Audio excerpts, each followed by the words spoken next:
rumpai dikawal bagi memastikan ianya tidak menjejaskan pembesaran dan produktiviti pokok getah.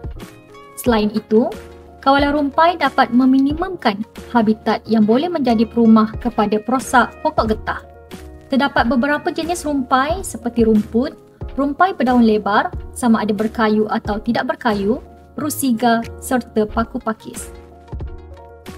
Sifat pemilihan racun herba terbahagi kepada dua, selektif dan tidak selektif.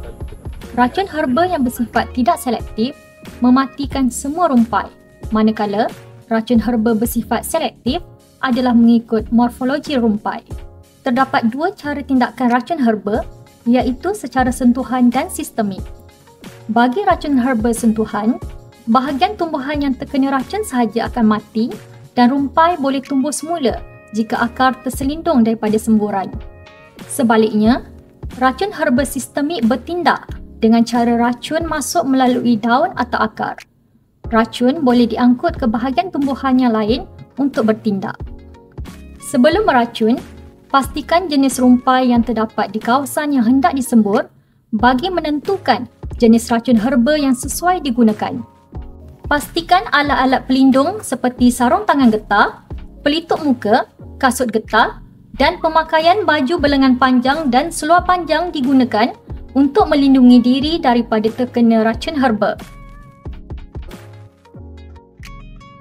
Baca label pada botol racun herba terlebih dahulu.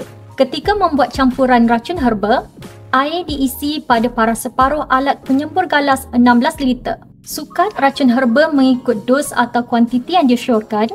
Kemudian, masukkan racun herba ke dalam alat penyembur galas. Kacau campuran racun herba tersebut hingga sekata. Isi air sekali lagi ke dalam alat penyembur galas sehingga paras 16 liter. Kacau semula campuran racun herba tersebut hingga sekata.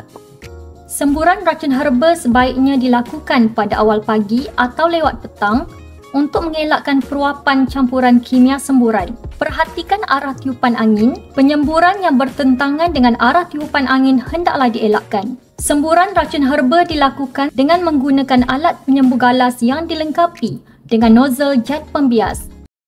Kekalkan tekanan yang sama sepanjang kerja semburan dengan mengepamnya bagi setiap langkah yang diambil.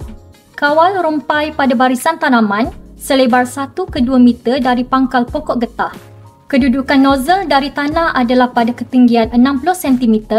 Bagi semburan racun herba di kawasan pokok getah muda, gunakan kon pelindung untuk mengelakkan sebarang sentuhan campuran racun herba dengan pokok getah.